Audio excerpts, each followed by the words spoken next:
If you are in the app business, then you are driven to make a great app. But how do you know it's a commercial success? And if it is, when and how do you make the call to make an exit? My guest, Edan Waller of BlueThrone, has a calculator and a valuable checklist to help you get a good deal when you sell your app. So stay tuned for this and more in episode number 456.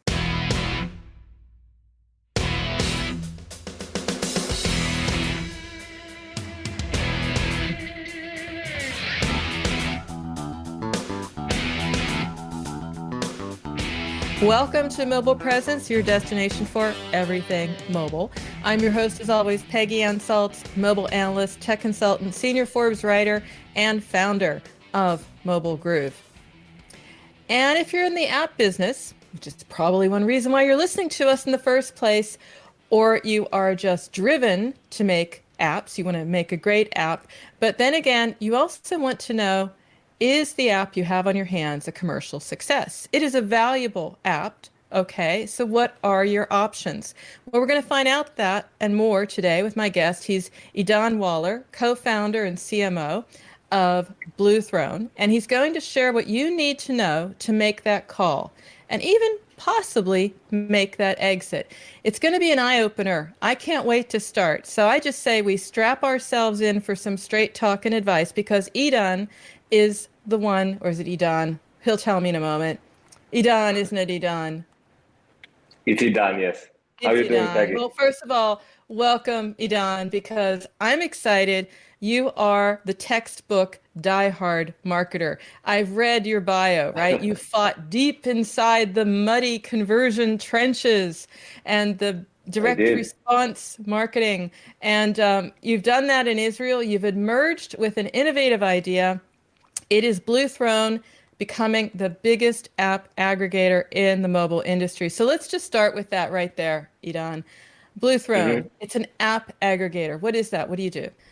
So it's a good question, because when we presented this idea, myself and my brother, to our investors, they were like, what do you guys do? We never heard of such company before, so we had to term this coin.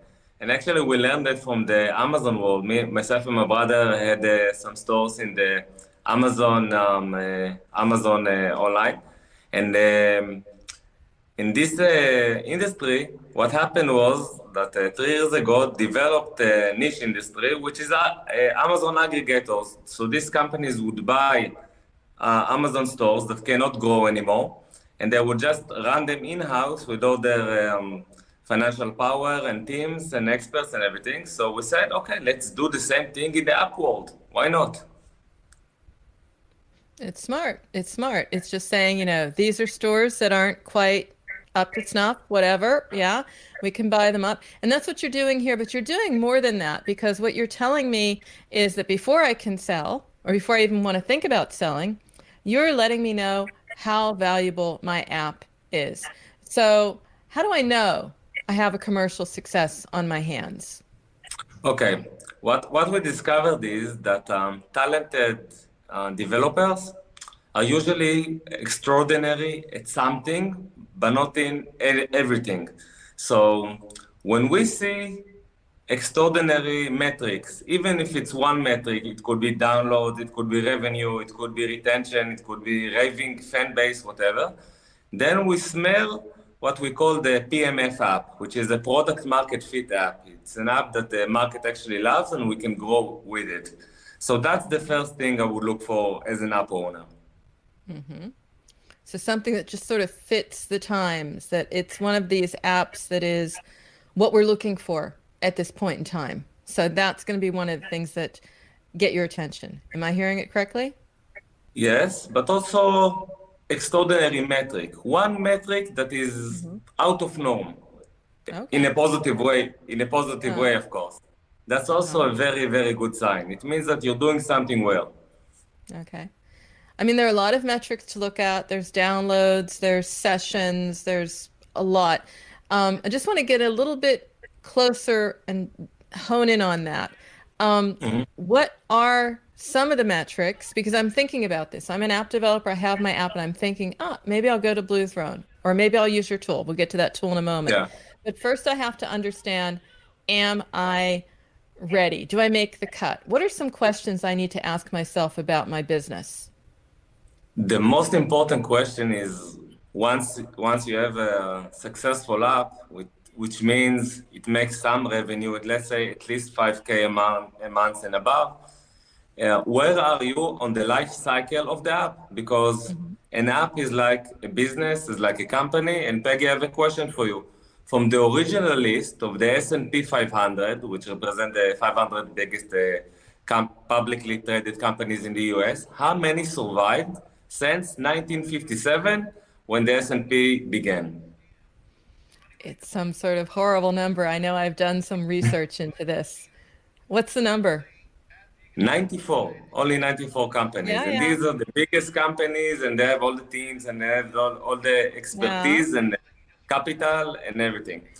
So what we learn from that is, again, that every business has its life cycle, and also an app has a life cycle. For example, what we'll see the first stage of an app is, we call it in BlueThrone the hockey stick. So you see like this rise Mhm. rise up, and the app does really well, and it's also exciting and fun phase to be involved in. That's where you get excited. That's when you do the new stuff. That's where you get traction. Then the growth slows. It becomes a plateau. It begins dying, and then at the end, the app becomes a white wolf. White wolf Yes. is a star that died, basically. So that's the Mhm. life cycle of an app. So we must understand that, first of all, an app is not a baby like some developers think, which is okay, I understand. Um, and it's not a passive asset as well. It's an active digital asset that you have to manage, and you have to grow, and you have to push forward. So basically, once I understand that the app won't be here for life, then I can think about it more strategically, and also bring into question or into my strategy. Well, maybe I can sell one of my apps. Usually developers have more than one app. Well, maybe I can sell one of our apps in the right stage at the right time, and then I can finance everything and grow much, much, much faster. Good point. And I love the fact that you've more or less, rather than talk about a life cycle in a sense where there's growth and then stop, there are these stages of when it stops to grow, but it's still viable. And I love the way that you've compared that to a star, basically, because you are eventually going to be a white dwarf, but it's a long time in there, and there's a lot of mileage, as you pointed out. So you've given me True. some idea about the questions I need to ask and the model I can keep in mind. But Mhm. it's complicated. So you have a calculator on your website, which is Yes, we do. awesome. How does that work? Okay, so a lot of developers mailed us and asked us, okay, before I talk to you guys, how can I know that my app is worth something that I will be happy to accept? Like it will be an exit I will be happy with. Mhm. So we said, okay, let's create a valuation tool and a free app valuation tool. So we have it on our website, BlueThrone.io. And what it does, it's rather simple. You just put the link of the app, then you choose your traffic sources, how many downloads you have, what's the revenue you have, if the app is on iOS, Android, web, or a couple of them. And then it just calculates like a range of valuation, and you get the middle. So it means like this is something that your app might worth. We don't know. We have to, of course, look deep into it. But I think our listeners will be surprised to see how much the asset that they have is worth, which is always nice to know that you're sitting on a couple of $100,000 or millions. You talked about the metrics. It has to be one outstanding metric. Now, Mm-hmm. I'm using your calculator, and there has to also be something about a mindset. How do I know I'm ready to sell? A lot of app developers, it's their baby, as you said yourself. You know, you have to know why I'm ready to sell, or why even owners sell to you. What can you share there? They're ready to um, cash in. Is it to keep up growth? Is it to liquidate Mm-hmm. assets? What's the mindset that you're looking for here? Look, the truth is, Peggy, let's divert this question to you, at least at the beginning. Peggy, the three things you're most extraordinary at. You're doing the best. This is top three things that you do best. Me personally. Yes, Me personally. personally. Okay. I would Exactly. say Let's make it what I interesting. do best is I create content that is accessible to everybody, Mm-hmm. and also work hard to make certain we all understand it. So I'm a little bit of a translator and a little bit of a creator. That would be one. Um, yeah, that's a big one right there. The other thing is I cultivate platforms to give people like yourself an opportunity to tell us things that we would not know otherwise. And three, I would say analysis. Answer the why question. Okay, that's my part. That's you're interviewing me now. Perfect. You done? And Okay, so that's it. Those and are my and three things. wait, I'm not finished. And one thing you absolutely hate to do, and you're pretty bad at, if you're totally honest with yourself. Oh, what I'm really bad at, and I hate to do. It'd probably Just be one what you're thing. it's probably what you're excellent at, which is the management of taking a great Mm. asset and getting all the mileage out of it. There's Exactly. probably some money I'm leaving on the table in my life because I'm too busy creating. But there you go. Okay? Exactly. So you're human. I'm a human. Our developers and listeners are human.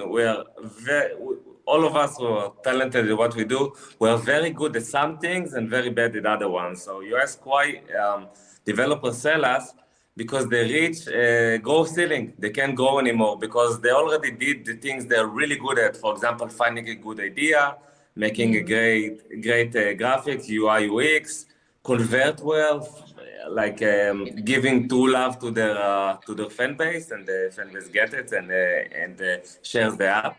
But then it's done, and then growth stops, and you reach a growth ceiling, and then the app begins to decline, and that's not fun because yeah. the more the app is in decline or is in plateau, the more you need to invest in it in energy, and that's annoying to invest energy just to keep something running instead of invest energy to grow something. So basically, what we discovered is that like 99% of developers are really good at taking the app from 0 to 1. They're excellent at it, and they're probably experts in general in taking things from 0 to 1. What we do is take it from 1 to 100. That's what we're good at. That's what we like. You you saw correctly. That's what we do well. Well, now that you put it in that way and frame it that way, Don, I can totally see this. I want to ask you more about this, but we are coming to a break, so I will have to stop. But we are going to come back. We're going to talk about what impresses you. What do you look for in an app? What gets you excited? Because of course, it is a transaction. It has to work. So listeners, don't go away. We'll be right back after the break. Mobile Presence, sponsored by CleverTap, a leading engagement and retention platform, will be back after this message. Welcome back to Mobile Presence, and we have Idan Waller. He is co-founder, CMO at BlueThrone, and I'm enjoying this a ton, Idan. I mean, it's not just a great topic, but you're also making it so human, so understandable. We're talking about what motivates us as humans. When do you put up and when do you pull out? I mean, that's what it's about in business. Of course, Yeah. there's two people involved here. There's two parts. It's a transaction. So I know what my app is worth and I know my limitations, but what are you looking for in an app before you purchase it? I mean, what impresses you most? Not just the metrics, what impresses you the most? Yeah, for sure. I can tell you like real life story that happened here in the office in which we're holding this Okay. interview. By the way, I'm in Phuket, Thailand. We have offices here and also in Singapore and in Tel Aviv. So today we worked on a deal which will actually get closed. We signed the LOI of a great app from the hypnobirthing niche. Like I never knew this thing, hypnobirthing. Maybe I'm not saying it correctly. Can you understand me? Birthing? Hypnobirthing? Yeah, Hypno? hypnobirthing, like birth, like giving birth, right? Oh, yeah. Okay. Yeah. Hypnobirthing niche. Yeah, never heard of this niche before. And we discovered the real gem. And not only that, the pregnant women who download the app absolutely love it and they are very happy to pay for it. But also the niche is growing, the niche is strong, the niche is developing in a few countries like Ireland, the UK, and the US, which is really surprising, and also Ghana for some reason. Um, so that's what we love to do. We like to discover these gems, which could be apps or could be niches, it could be, and you never know what you're gonna run into. So that's why I love this business. Why it's exciting business because we see all kinds of apps and all kind of niches. And then when you discover a gem like this is what makes us excited. So let's say you're excited by my app. Of course, app owners want to see their app succeed. Maybe even after they sell it to you, they still want to see it They keep do. going. You know? They do. It's very important to them. Yeah. So how do they get sort of unstuck? And what do you do to move the apps forward? You know, you buy it, but you don't just like put it on a shelf. You're doing something. Tell me about how I engage with you and what you do to move that app to really get from that 1 to 100. Okay, so what developers like to do is to do the thrilling, the fun stuff, the new stuff, the fast draws, the hockey stick, all of that, which I totally understand. I also like to build businesses. But what we do is the boring stuff. You get 1 to 100 goes through the boring stuff, through the meticulous stuff, through the stuff that they are repetitive and annoying and measurable and all of this. So within this category, you can find, of course, ASO, UA, deep avatar, customer avatar research, really deep, which I like to do personally, by the way. And then we build features that are paid features that will increase the LTV of the app. We can also do like go to the Wild West, we called it, to the Wild West and get out of the app stores, out of Google Play and create activity on the internet, like doing articles or working with influencers and all kind of stuff like this that really are really meticulous, really measurable. We measure everything. We are marketing and measurement fanatics.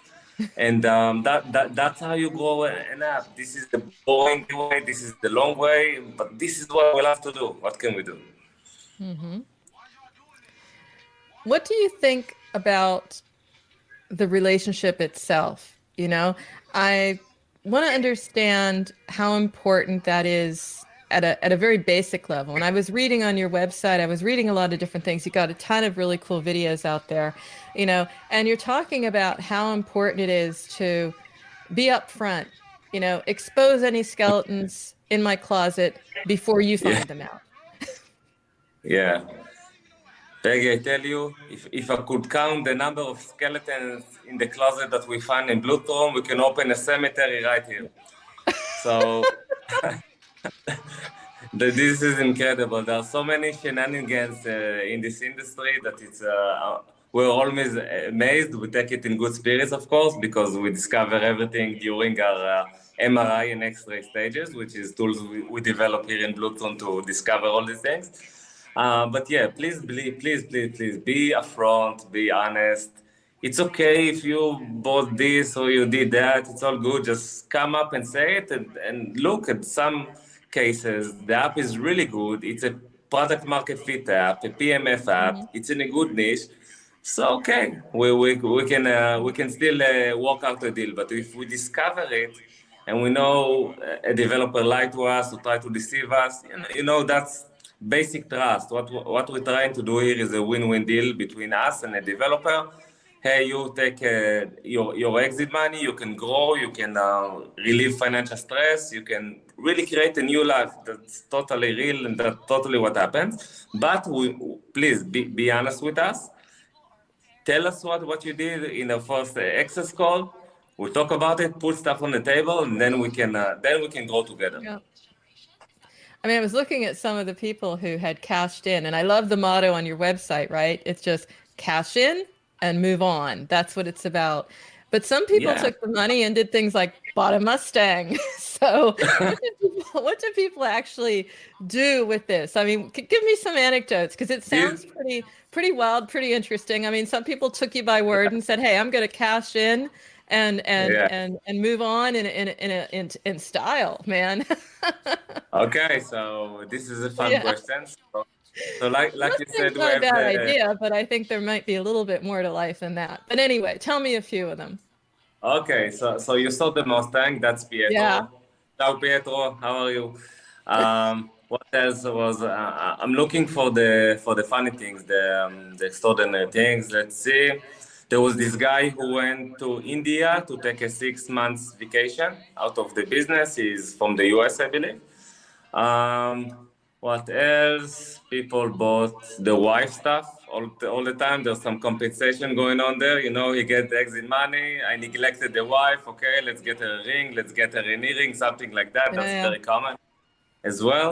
People bought houses, of course, but that's the regular stuff. Invested, but mostly what developers do. There's like we also recommend them to do this. They take a vacation, like allow themselves to breathe because they got rid of financial stress. We even sometimes book them the ticket ourselves. Here's on us. Go take a breather, and then go work on your next project. But this time in a leverage way, not you by yourself or with a team that limits you. But let's go. You can now reinvest this money in a new app.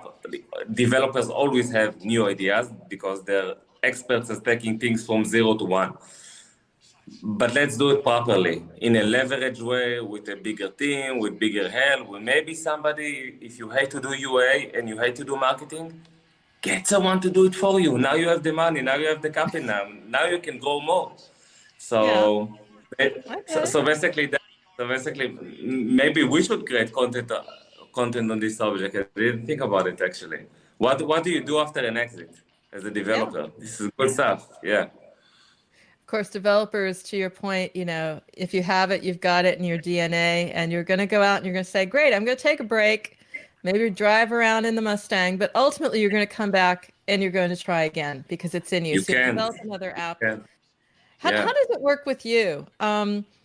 You know, how do I get you to invest? What's the one thing beyond the metrics, something that really clinches the deal for you? Because I'm sure that there are some who are saying, okay, 5K monthly was one of the things I heard that's going to like get me into the top group with you. I have to have an outstanding metric, some decent revenue. What clinches the deal? Again, for us, we like to find gems, and gems is a good app, a product market fit app in a good niche, a niche that grows. And you can't believe. I'll give you another example. We'll be talking with this guy from where is it? UK, US, I don't remember. He has an app for Tesla, for his Tesla car. Okay, Okay. so we go look at the niche. Wow, you see, it's growing like crazy, like a Tesla apps niche. And what's beautiful in it that this guy has a moat around his business. What's the moat? You can only develop an app for a Tesla if you have a Tesla yourself. Huh. So these are interesting things. Of course, not every app has this particular situation, but that's what we like to discover. We like to discover good apps that people love, and if the niche is good or the niche is stable even, then we can really go ahead. Then we love to go ahead. Yeah. Last question. I know it will always depend, but just to give people an idea, what kind of valuations for apps are we talking about? Have you run across people who are sitting on a gem, don't know it, and make off with significant figures, or is this not that kind of thing?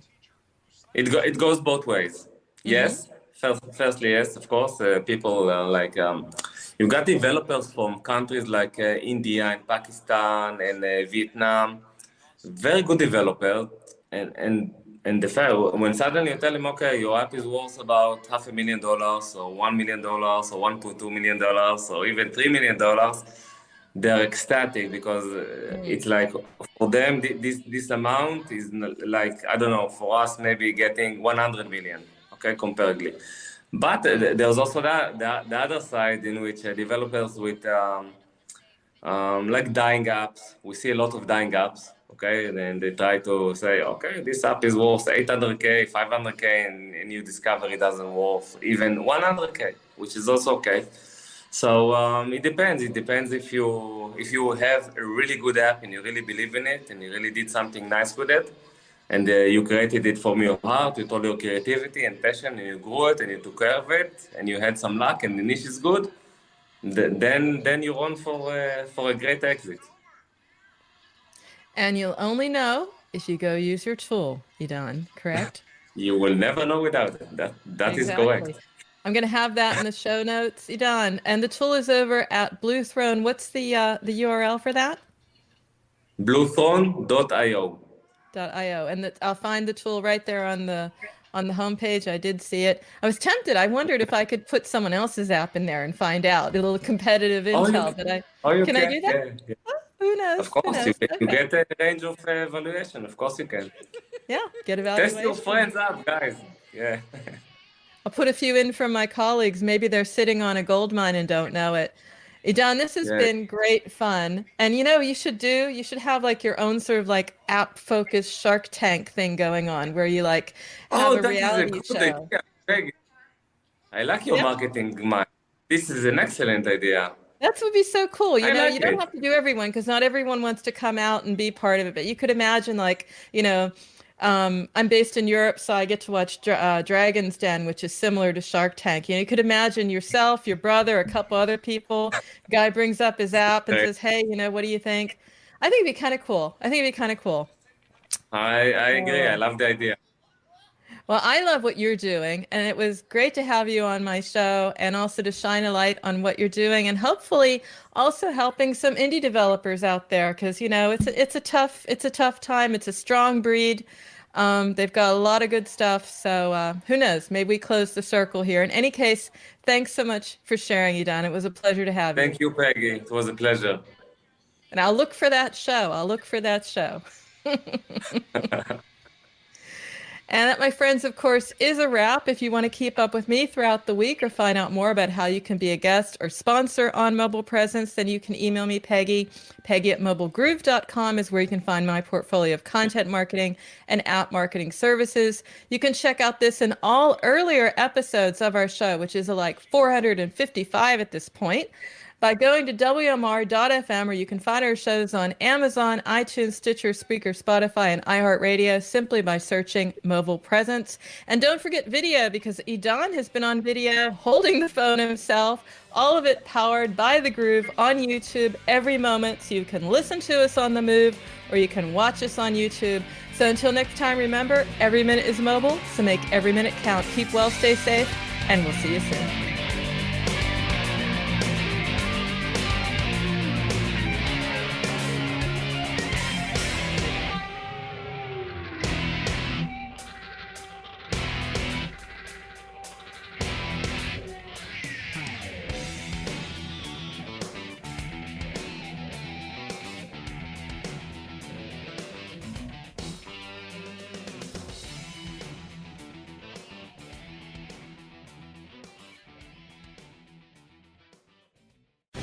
The opinions expressed on this program are those of the guests and hosts and do not necessarily reflect those of WebmasterRadio.fm's management or sponsors. Any rebroadcast or redistribution without authorized consent of WebmasterRadio.fm is prohibited.